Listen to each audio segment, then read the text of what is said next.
rights violated. Kung kanyang rights ay na-violate. Okay? Huwag nang malilimutan yun. Kaya nandiyan sila sa harapan nyo, mayroong rights na na-violate. So ang tanong na lang, kaninong rights yung na-violate? Sa kanya ba o sa kanya? Okay? Kasi pwedeng pareho sila may ini-insist na rights ko din yan eh. Yung kabila naman, rights ko din ito. Yun ang na-violate sa kanila. Hindi dahil siya ay na-pride, hindi dahil siya ay emotional, hindi dahil siya ay gusto laging tama, hindi po. Galing yun sa rights na na-violate. Okay? So balikan natin yung rights na sinasabi natin. Yung kabuuang rights na nakita ng mga siyentipiko na tatlong pinanggagalingan ng ating rights. So para ma-recall natin.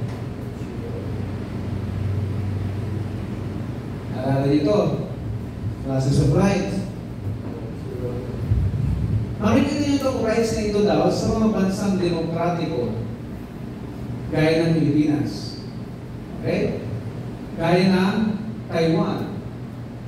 Demokratiko po sila. At ang unang-unang bansa gumamit ng democracy kind of government ay sino? Sino ang unang-unang bansa gumamit na sistema ng demokrasya? Sino? Absent kayo nun. Hindi nyo narinig kay Prof. America. Kasi before America was established or founded, there were kingdoms. Kahit yung Japan, imperial, kingdom yan. China, kingdom sila noon. Dynasty, marinig niyo sila ng dynasty. Ang nagmamana lang ng upuan ay yung pamilya. Okay? United Kingdom, it's a kingdom. Ano ba? Lahat ng may United na kingdom. Bukod sa Europe. Marami silang bansa Africa. Ireland, Hungary, Iceland, lahat yung mga kingdom yan. Part ng European. Okay? So, pag naintindihan nyo ang difference ng kingdom sa democracy, mas madali nyo maintindihan yung rights mo. Anong kaibahan ngayon ng kingdom sa democracy? Ang kingdom ay pinamumunuan ng hari. Diba? At reyna. Walang democracy sa kingdom. Later na lang nila naisip idagdag yan.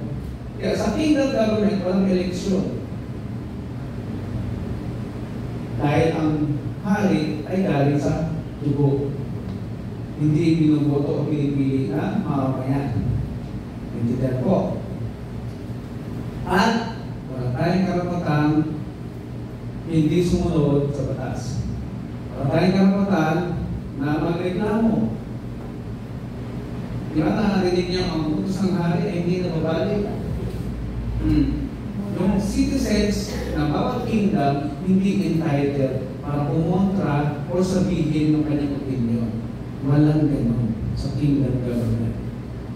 Okay? Ang sabihin ng hari, batas yun. Isusulat nila. Okay? Now, nasakop ng United Kingdom, re-review natin itong history para maintindihan nyo sa lahat galing ito pag-uusapan natin. Ang masakop ng United Kingdom of America, sila ay under the king also ng Amerika. Diba? Nung matuklasan niya ni sino tungkol sa Amerika? Christopher Columbus sa 15th century. Okay? Ako na yung Pilipinas ng tuklasan, 15th century. Alala niyo? Ay, hindi ito 17. I think 13th century. Pero 1782 kasi recorded si Columbus, 1782 kasi history. Pero 13th century, may mga tao na sa Amerika. And they call them as Indians. O Redskins. No? Redskins. So, dumami ang estado ng Amerika, lahat yan, sakop ng United Kingdom. Kaya isa-isa, lumalaban, nagdideclare ng independence. Kung nagdideclare ka ng independence, ibig sabihin, ayaw mo sumunod sa hari. Anong kapalit ng hindi ko sumunod sa hari? Wala ka ng supply. Ng anuman. You are left on your own. Okay? So, nung lahat ng estado sa Amerika ay nag-declare na ng independence, nagsama-sama na, dineclare na nila lahat ng estado or states ay democracy na kami. The right of the people ang kailangan na masunod. Boses na ng tao ang kailangan masunod. Okay?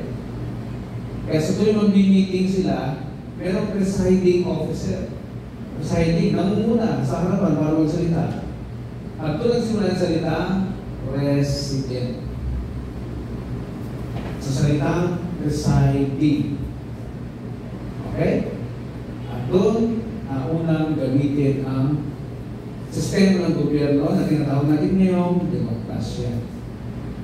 Na siya originally galing sa mga Greek philosopher. Greek. Sino ang pinakasikat na tatlong Greek philosopher? Socrates, Plato, and Aristotle. Okay? Socrates, Plato, Aristotle. Sabi ni Socrates, may rights ang tao ng bigay na may kapal. Anong rights yun? Right na mabuhay ng mga right na maging masaya. Right na magkaroon ng peaceful na surroundings. Right na magkaroon ng secure na bahay. Ang hindi ginugulo ng sino man. Galing yun sa kanila. Okay? Now, nung makarating ang mga Espanyol sa Pilipinas, dala-dala nila yung mentality. Sila yung king. Sila yung may karapatan mamuno. At galing din doon sa Greek philosophers na kapag hindi ka puti, hindi blue eyes ang mata mo, hindi ka matangkad, ikaw ay naiiba sa kanila. Okay? Hindi nakasunod sa libro yan. Pero nandun yung mentality nila. Na ang mga hindi puti, na kagaya nila, hindi puti, kasi hindi blue eyes, hindi ka matangkad. Ikaw ay alipin. Ikaw ay bigay ng Diyos para pagsilbihan sila. Black people, brown people, servant yan for them. Alipin yan. Kaya nung dumating yung Spanish dito, galing yan sa 10 kingdom na na-divide. 10 kingdom na na-divide. Mula sa isang kingdom na powerful, na halos akupin niya yung buong mundo. Alam mo kung anong kingdom yun? The Roman Empire. Galing, di ba? At ang Roman Empire na yan, kasalukuyang gobyerno, noong lumabas ang Panginoong Jesucristo. Na siyang nagmamanage ng bansang Jerusalem ng time na yun. Okay? So yung Roman Empire na yan, nahati sa 10 kingdom. Na siya nasa Bible din, yung prophecy ni Daniel, the prophet. So naging 10 yung kingdom na yan. Nagkaroon ng United Kingdom, nagkaroon ng Germany, nagkaroon ng France, nagkaroon ng Spain, nagkaroon ng Portugal, and all. Yung tatlo doon, estate, nabura na sa kasaysayan. Maraming lahi nila. Yung Visigoths, pwede nyo i-google yan. Tatlong lahi na mura. Kaya sabi ko, may possibility mabura ang lahing Pilipino someday. May possibility. Paano? Pag yung foreigner na yan, nag-asawa ng Pilipina, makapansin nyo naman eh, laging matinmang ang dugo nila paglabas ng baby, okay. Diba? Matinmang ang dugo nila. Eh kung lahat ng Pilipina maging asawa ng foreigner, pati lahat ng baby sa susunod na generation, puro foreigner na yan. Hindi posible na mapuragin ang lahing Pilipino, balang araw ka pa, matigas ang ulo natin. Okay? Kagaya ng ginawa sa ibang lahi na nawala din sa mapa. Okay? Fascinating. Pag-aralan ng history. Kasi hindi mo maintindihan yung nangyayari ngayon pag hindi ka umatras pa balik. Hindi mo maintindihan. Okay. So ito na. Itong Amerika, dala-dala na nila yung demokrasya, ang feeling nila, sila ay kingdom pa rin. Bakit? Nananakot sila. Hindi nananakot ng bansa ang mga demokrasyang bansa. Hindi mo pwedeng sakupin, hindi mo pwedeng gawin yun. Dala-dala nila yung spirit of kingdom. Sinakot ang Pilipinas. Binili tayo sa Espanya. Kung pagod na sila makapagpatayan bili na lang natin yung Pilipinas sa inyo. Sa Treaty of Paris, bayad sila na 20 billion. 20 billion. Sister, naalala pa. Wala lang. Okay? Oo. Hindi. Wala pa sa eksena si Aguinaldo Oo, Spanish-American War pa yun Habang nililitis nila si Jose Rizal, kasi tingin namin yung timeline Habang nililitis si Jose Rizal, nagbebentahan na sila sa Paris, sa Treaty of Paris. Okay? So, pinakalala sa atin yung demokrasya, pero sunod-sunod na tayo sa kanila. Diba? Kasi nga, wala tayong alam. Kaya, for 300 years, sabi ni Jose Rizal, wala naman na bago sa Pilipino. Hindi tayo tinutromatanin. Hindi nila pinalalago o pinagyayaman ang Maynila. At lalo siya nagaling, makarating siya ng Madrid. Kapitan ng Espanya, di ba? Yung Madrid, ang ganda-ganda, ang yaman-yaman. Kaya ang spirit of colonizer, dapat kung may itsura ng headquarters mo, yun din itsura ng sinasakop mo. Ganun din dapat kaunlad yung bansang yun. Wala pala sa intention nila. Nagawin tayo kaunlad. Bakit? Dahil pag tayo natuto, magtanim, tayo ng building, etc. Ang tutunan natin lahat yan. Alam nila na someday, magtitigla rin tayo ng independence sa kanila. Kaya hindi nila tayo tuturuan. Yan ang laman na sinabi nila sa kanyang simulat na ano sinulat niya? Meron ka na doon. Article sa dyaryo. The indolence of the Filipino people. Nilagay nila doon yung mga bagay na hindi tama. Ano ba siya nilisad? Ay po. Para din siya sa partisyon ng panahon niya. Okay? So, democracy, nandito tayo sa bansang pinaglara sa atin, meron tayong rights. Tatlong klase daw yun. Tatlong klase rights. Ano yung una? Natural rights, bigay na, hindi bigay ng Estado, kundi bigay na Panginoon, ng Diyos. Kung bakit nakataningin na, nakatemplate sa ating katapungan. Di ba? Pagkagalit ka pag kinulong ka ng walang dahilan. Dahil karapatan mo maging malaya. For they are given to man by God as human being created to His image so that He may live a happy life. Yun ang intention. Ang buhay siya na masaya. Okay? Kagaya ng right to life and right to love. Karapatan para magmahal. Next, constitutional rights naman ang tawag sa mga karapatan na galing sa konstitusyon. Okay? Naka-identify in general. Bakit in general? Kasi doon mo makikita yung pinanggagalingan na rights na kapag meron ka tinatapakang property na lumabas ka na, right ng totoong may-ari yun, tinapakan mo, nilabasan mo. Okay?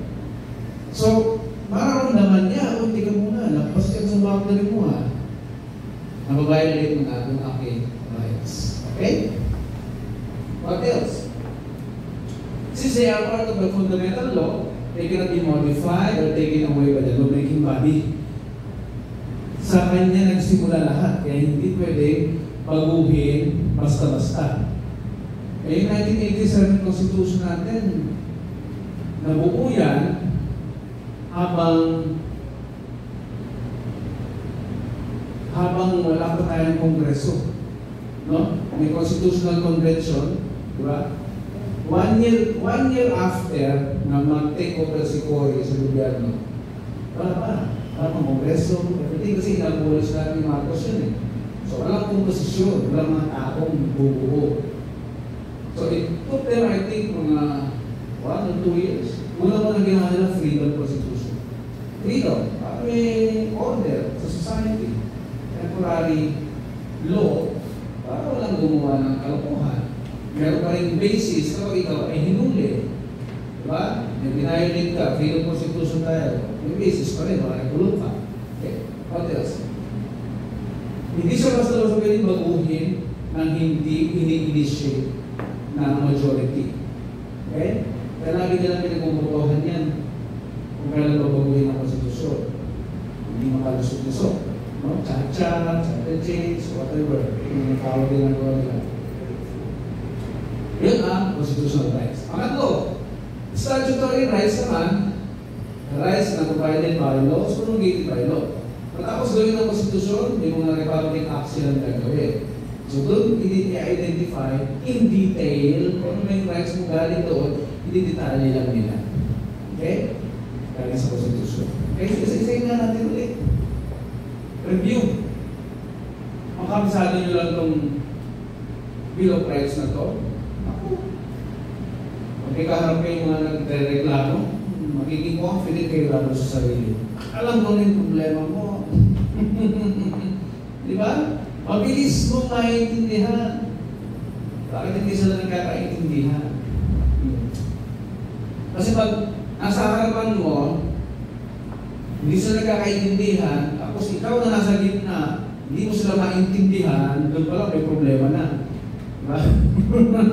So kailangan, nasa harap mo na sila, alam mo na agad kung bakit sila hindi nagkakaintindihan. Okay? So tatanungin mo siya, anong reklamo mo po? Ikaw po, anong reklamo mo po? Pag narinig mo na pareho, i-match mo siya ngayon sa rights niya. Alam ko naman, kaya ka nagagalit, kaya ka nagreklamo ngayon, dahil na-violate yung rights mo to be happy, to be secure in your place. Di ba? Mas mabilis, isolve yung isang sigalo. Sabi na naman, Ma'am, ito yung na-violate mo sa kanya. I-explain mo ngayon. Di ba? Meron siyang rights to very clear lang, very fast lang. Isayin natin ito. Number one rights na pwedeng na-violate nyo ma'am ay ito. Ito. Bigyan natin. Number one. Pababasa mo, sir. Malinaw. Yeah. Sige, sir. Pakibasa ko. Section 1. No person shall be deprived of life, liberty, or property without due process of law, nor shall any person be denied the equal protection of the law. O, halos itong first section na ito, sakop niya lahat ng mga susunod na binabanggit eh. Umpisahan natin sa life. Wala daw human being ang pwedeng tanggalan ng buhay. Kaya nga naging unconstitutional yung death penalty ko eh. Kasi kinokontra niya ang Bill of Rights. Kaya kailangan tanggalin. Wala tayong karapatan, sino man, gobyerno man, or sinong mayayamang tao ang magtanggal ng buhay ng isang tao. Or saktan. Di ba? The moment na nalagay sa alanganin yung buhay ng isang tao, yan ay violation na ng kanyang right to life. Okay? Nasaktan, sino po? Yan ay violation na sa kanyang right to life. paano kung yung pagsasapok, pagkakasapok, merong ugat na tinamaan? Diba? O, pwede siyang bawian ng buhay later on. Diba? O, next, liberty. Ano yung sige ng liberty? Kalayaan. Kalayaan saan? Kaya, dito tayo sa kwartong ito, wala tayo sa kulungan, tayo ay malaya, tama? Ay, bakit may nagpupunta pa rin at nagre-reklamo na hindi daw siya malaya? Ano kaya yung kalayaan na sinasabi niya? Kalayaan sa pamahayag ng damdamin. Diba? O, freedom of speech. Kalayaan sa pagsasabi ng nararamdaman. Diba? Hindi masyadong ginagawa ng mag-asawa yan. Diba? Kung pag-gawin mo, gawin mo ang mangungula ang iyong asawa. Sabihin yung nararamdaman. Okay? Kung gawin mangungula ng asawa. Liberty. Ano pa ba? Pwede natin maisip na nababiolate kapag liberty ang pinag-usapan. Ano pa ba? Liberty. Kaya, hindi lang sa pagsasalita, pagpapahayag ng damdamin, ano ba ang pwedeng magawa sa atin na pwedeng mag-violate sa ating liberty. Assembly o Pagpupulong, yun. Right to self-organization, nandun yun sa baba. Right to self-organization. Right to vote. Sali yun. Pagboto, pagpili ng leader. Mga upo. Okay? Kaya kung hindi mo rin in-exercise yan, ikaw mismo, binabiolate mo yung right mo. Pag hindi ka bumoto. Okay po? Ha? What else? Talks about liberty. But it is your own religion. Yung sa religion. So, Dapat ka mag-pesa. yes. Kailangan i-respeto, no? Kaya lang, hindi ko maintindihan hanggang ngayon, merong religion na ayaw magpasarin ng dugo kahit araw buhay na. Diba? Hindi ko makita yung sense doon eh. Oo. Diba, araw buhay na, bigyan mo na tulong. Pwede nagbabiolate din sa kanyang right to life yun eh, diba? Karapatan niya yung magbuhay eh, bakit pipigilan natin? Kakayaan mo pa kay Lord. May solusyon pang natitira eh. Sabihin na ng dugo. Di ba? Kung ayaw niya, ayaw sa mamatay.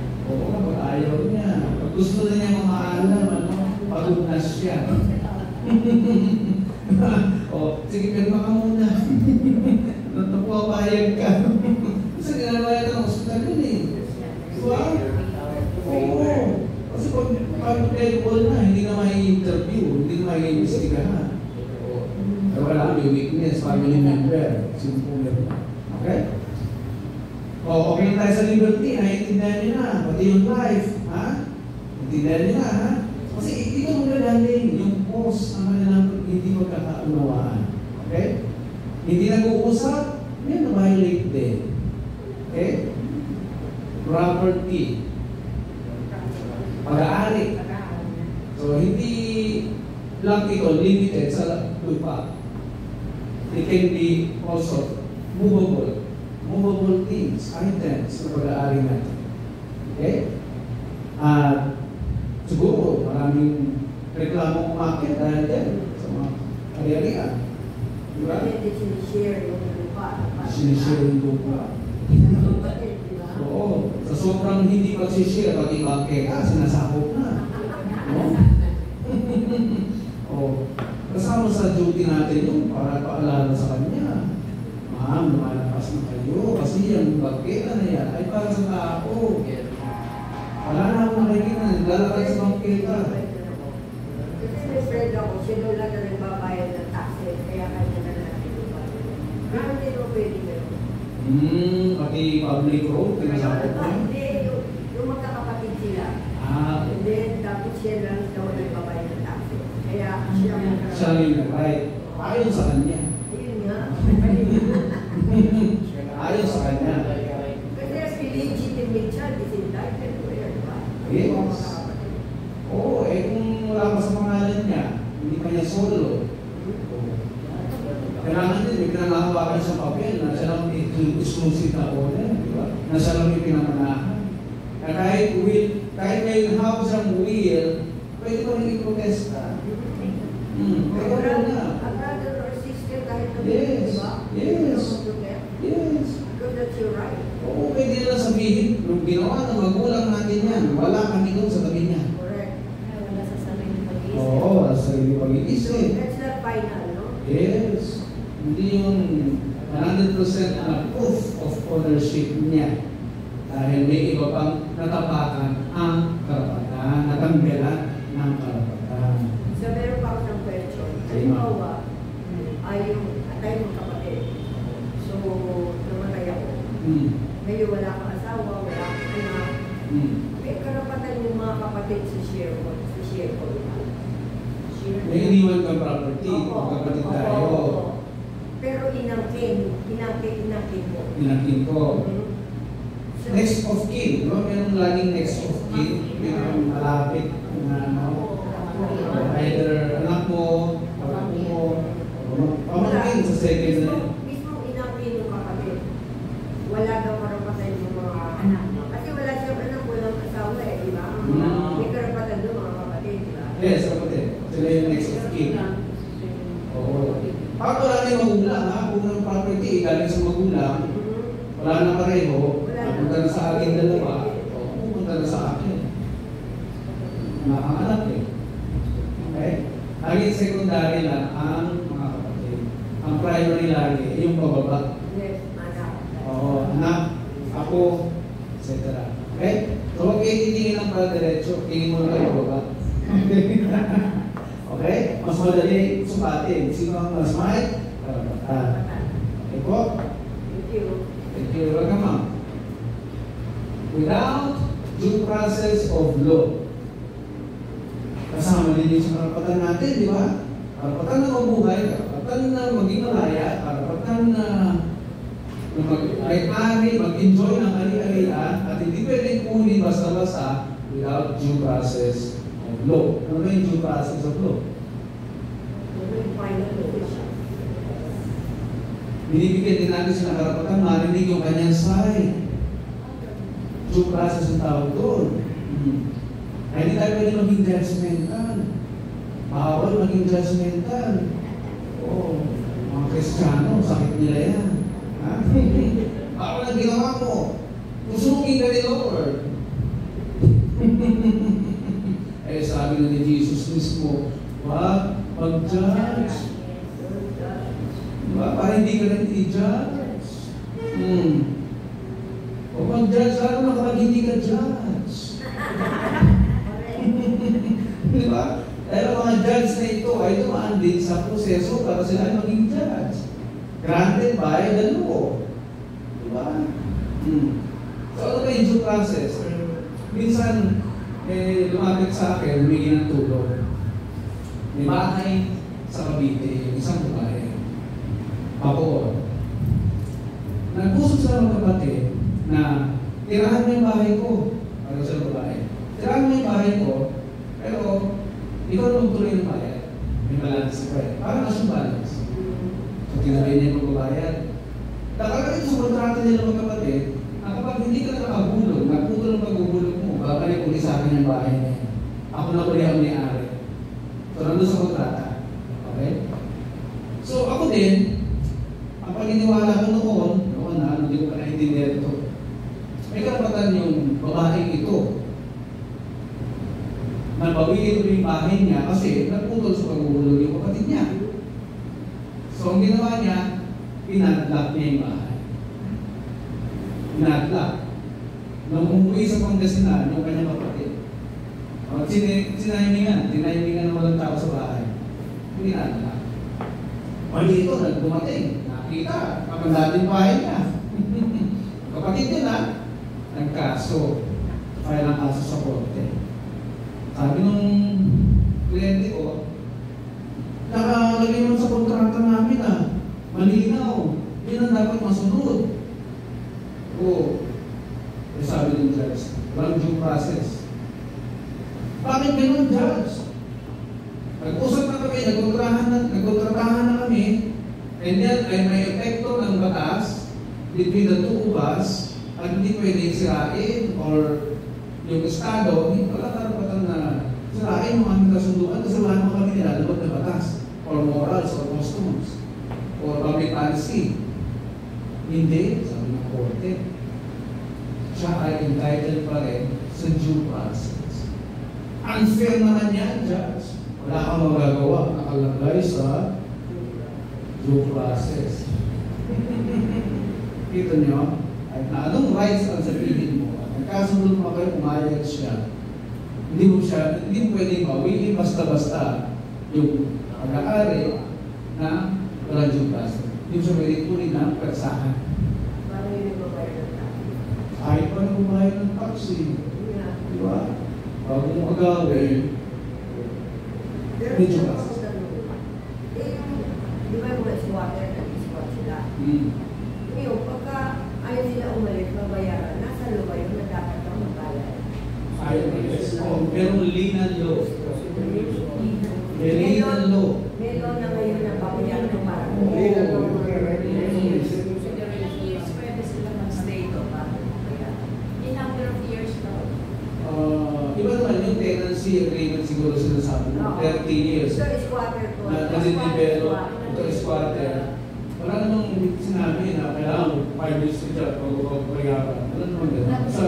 Basta may sumakot ng lupa mo at gusto mong paalisin persahan, bigyan mo ng budget para makalipat. Hindi ako sabihin nga, Compulsory. Meron na sila doon, tapos kawang Kaya nga, di ba na-violate na yung rights mo to property? Magbabayad. Nakalagay na ng 5,000 eh. Pero wala, tumaas na ngayon. 20. 20 na ngayon. Yun, 5,000 na alala ko. Kasi nung nasa law office pa ako, meron mga bahay sa Granate, San Andres, na 3 lote, privately owned. So pinasuhan muna namin, para mapalayas namin, may court order na kami, meron ng order to demolish. 3 lote na malaki sa Granate, San Andres. Nakaalis din namin, pero wala kami military. Nakabantay. Kasi nung una pa lang pupunta ako doon, winawati na muna sila. Pero na kayong kaso, tumatakbo na sa korte. Attention na, attend. Kitang-kita naman sa ebidensya na hindi sa kanila yung lupa. May picture pa ako doon. Judge, hindi sila totoong squatter. Sila ay professional squatter. Pag sinabing professional, ibig sabihin, kumpleto ka sa gamit. Sinasakop niya yung isang lupa na alam niyong privately owned, pero tinatayuan niya ng bahay. Eh, dami na ako na-encounter na nila. Congressman pa ng Rizal. Hindi mo sabihin mahala. General Liu. Oo, General. Yan. May lupa yung aming kumpanya. Pakalan sa kumpanya namin. Then, nabalitaan namin, may concerned citizen na tumawag. May mga tao si General dito, ginagapas na yung mga damo sa lupa, wala kami bantay. Alam namin yung strategy niya. Nalagay niya ng squatter hanggang sa mapuno, tapos magduwagin yung owner, at sa amin to. Punta ka sa korte, patunayan mo muna sa iyo, kapag mo yung malis. Ganun ang strategy ng land grabbing. Ganun ang strategy. Kukuha ng mga tao yan. Minsan katakalabas ka yan. Katakalabas. Titirayin ito po. So, nung ginagapas na, punta ka agad ako sa Timoro. Ang mga land grabbing ito. Sabi ko, sir, sa amin yan. Baka nagkakamali kayo. Ito yung papeles namin. Hindi. Sabi ni General, sa kanya ito eh. Dito kami ngayon. Asan yung General yun? Balik ng tangkyo. Nanap ko bahay niya. Para pakita yung papeles. Hindi ko dako na. Ito, mansion ang laki. Tapos meron ano sa gitna. Alam niyo yun sa pelikula. Hindi may mga bahay-bahayan. Parang tawag doon eh. Ang bahay nila. Yung sa bahay, makikita ng eksena pag sa Fernando ko sa Santa Mila. nandun yung kontrabida tapos nakabalibot yung mga goons, diba? Mga goons niya. Ganun yung eksena mismo. Pasok ako sa gate, inakabukas. Pasok ako, nilagay sa akin. Nakapunta ko sa kanya, dadala pa yung files. General, bakit po? Bakit? Bakit na yun? Yung mga tao niyo po, ginagapas na yung damo doon sa lupa ng kumpanya namin, sa amin po ito. Yan po yung papeles, so, nagkakamali lang po kayo, di ba? Dito siya ginawang para si Kapilo Diaz. Sabi niya sa akin, no? Sa akin yun. Punta kayo sa korte, patunayan yung inyo. Ganun pala ha. Kaya pag yung lupa mo, hindi nilagyan ng bantay. Nalagyan ng tao yan. Kasakit ang ulo mo ka magpapaalisin. Kasi magbabayad ka. Binigyan ng karapatan ni Lina, Senator Lina. Dahil daw sa karapatan na hindi pwedeng basta-basta kunin ang kanilang ari-arian na hindi tumadaan sa due process. Ngayon, yung ongoing ako na later, Baguio naman. Baguio. Wala sabihin pa rin, bakit na lang yun. So, sa isang barangay doon sa Baguio, meron kaming 1,000 yung kliyente ko, meron 1,200 square meters na lupa. Nagaling ko sa tatay niya. Yung tatay, hindi na-askas yung lupa kasi sa residential area. Ngayon, may mga taong galing sa Upland area, mga indigenous. Nagsimula mo tayo ng bahay doon, ay isa-isa. Hanggang sa maging operate na yung bahay, kasi wala silang alam na may-ari daw eh. Binigyan sila ng tax declaration. Nagpapayad sila ng bilya. Pero yung tax declaration nila, nakalagay lang yung bahay. Pero yung lupa, kitang-kita na nakamalan sa iba. Oo. So, dalawa klase tax declaration, di ba? Sa tax deck para sa lupa, sa tax deck para sa bahay. Paano sila nakakuha ng declaration sa bahay? Pumunta lang sila sa City Hall. Government naman, tatanggapin lang yun. Oo. Akala ko, kailangan sa iyo na yung lupa pa mo. Hindi. Sabihin mo lang, may lupa ko akong hindi tinikan ngayon, gusto kong bayaran mga bilyar. Aking gawin ng gobyerno yan. Oo. Kasi action eh. Di ba? Oo. So, dalawa yung tax declaration. Sa pangalan nila at sa pangalan ng totoong owner. Kasi titulado eh. So, makikita doon sa tax declaration ng owner na yung tax deck nila ay nakaupo sa lupa nitong tao ito. So, very clear. So, pinuntahan ko, binigyan ko ng demand letters. Ipapademolish namin ang inyong bahay sa LGU. May right to LGU rin yun. Okay, ayaw na kami yung sulat. Ayaw? Hindi kami yan. Hindi na kami yan. Ginawa ko pinag sa office ko. Registered mail. May bumalik ng tatlo. That means yung dalawa na tanggap. Okay? So I'm sure kung akalat na yun doon sa kanila. Now, nung sunod ako na yung City Engineer's Office, panahon po ito para i-demolish dahil walang building permit at nakaupo sa lupa o nag-aari ng iba. Ano sabi mo siguro sa akin, ang bagay? Sir, meron po itong certificate to file action galing barangay. Ay, hindi ko nabutan yan. Titignan ko kung meron. Bakit kailangan ng certificate to file action? Eh kasi po kailangan dumaan sa due process. Kita nyo yung batas? Dito lahat babalik. Diba? Hindi pwedeng agawin sa kanila yung pamamahay nila ng walang due process. Kahit na sabihin mo, titulado pa yan. Hindi na? Unfair? Kasi pareho kayong may rights eh. Binigyan din sila ng rights. Galing dito, binigyan ka rin ng rights. Galing din dito, isa rin source. Unfair ma'am, di ba? Kainis, di ba? O, wala tayong magawa. The law is harsh, sabi. Pero the law is the law. Intindihan po? No more questions? No more. Section 2, tingnan natin kung magkatulad. The right of the people to be secure in their persons, houses, papers, and effects Ito, nakadetalye lang. Pero galing to dun sa 1. Diba? The right to property. Diba? Right to property. Right of the people to be secure in their persons, houses, papers, and effects against unreasonable searches and seizures of whatever nature and for any purpose shall be inviolable. Na-encounter niya yung salitang inviolable. Hindi ka buwag-buwag. Hindi ka sira-sira. I sounded pala. Yeah. Okay? Right? Ito rin yung ginamit ng word sa pag-define ng marriage sa family ko.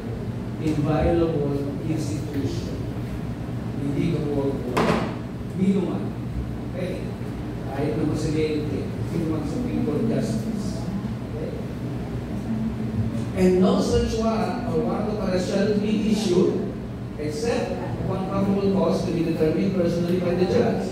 So, nakita nyo, kahit bago pa magkaroon ng search warrant or warrant of arrest, ito ay dinadaan pa rin sa buko para i-examine na ang tawag pa rin ito ay due process.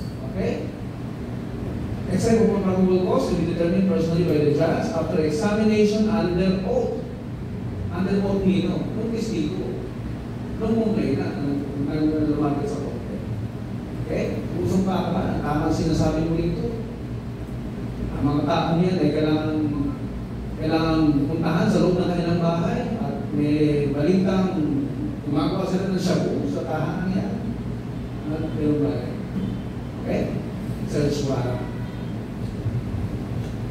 Or affirmation of the complainant and the witnesses he may produce, particularly describing the place to be searched and the persons or things to be seized. Okay? Due process pa din. Pangatlo, the privacy of communication and correspondence shall be inviolable na naman, hindi namin, no? Yung pagiging privado ng pag-uusap, whether ng mag-asawa, except upon lawful order of the court. Kaya kung meron kang nalalamang sikreto, hindi siya pwede basta pumin sa'yo. Hindi siya pwede basta ilabas. Pag may information kang naladala o nalalaman. Paano ba yun? Kung nakuha mo siya through private communication mo with your friend, pero saan binulgar sa'yo, pinagkatiwalaan ka niya, hindi pwede tulid sa'yo sa kaalaman mo o sa kaisipan mo. Except upon lawful order of the court. So mag-a-apply siya ng court order bago niya makuha yung informasyon sa iyo. Bago ka niya sabihin, tumistigo ka, kailangan kita. Okay? Yun ang kondisyon kapag may court order. Or when public safety or order requires otherwise as prescribed by law. Pag sinabing public safety, ito yung mga sitwasyon na maapektuhan ang taong bayan. Okay? Kagaya lang din ng public health. That requires public safety. Yung mga ukay-ukay. Diba? Matagal na pinagbabawal yan, hindi lang ma-enforce yung matas na yan sa ukay kasi nag-i-enjoy tayo. Maganda puro. Oo. Mga pinag sa mga yun na lang sa Europe. Sa Europa. O kaya mga jacket, ang gaganda eh. Tapos sa Baguio, night market, ang gaganda. Okay? Any evidence obtained in violation of this, anong ebidensya na nakuha in violation of the privacy of communication or correspondence, the proceeding section shall be inadmissible for any purpose in any proceeding. Hindi siya katanggap-tanggap bilang ebidensya. Okay po? Clear? Bigla ko naalala yung rights and obligations of spouses. Gusto kong i-present sa inyo ngayon. Ayos ba? Ayos? Bibilisan natin ito. Section 4, no law shall be passed abridging the freedom of speech or expression or the press or the right of the people is subject to assemble and petition the government for the rest of grievances. Kaya ito yung pinagdagalingan ng basis ng mga tao kung nagrarally. Para sila ay marinig, mapakinggan, ang kanilang hinanig. Tinagaan sa signal strike, or nasa labas, may placard lang, ay himig lang, pinapapasa lang sa atin yung mga hawak nila. Di ba? Pero peaceful demonstration. Pero namang magulong demonstration. Okay? So, yung section 4 na ito talks about the Congress natin, hindi pwede gumawa ng batas na sumisira sa ating freedom of speech. Okay? So, section 4 onwards refers to the government authorities na. Yung 1 to 4, ay 1 to 3 refers to us as individual citizens. So, hindi na natin mag-usapan yung section 4 onwards, ha?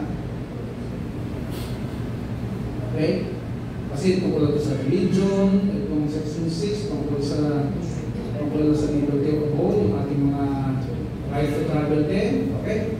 Punta tayo sa rights and obligations of spouses. Dahil ito yung mas madalas na panggalingan ng mga sigalot. Nagsimula sa pamilya, taloo, ang mag-asawa. Rights and obligations of spouses. Ano oras na? 3 o'clock, break time tayo, ha? Sa ready nyo ng mga tanong nyo, ha? Kung may hindi naintindihan.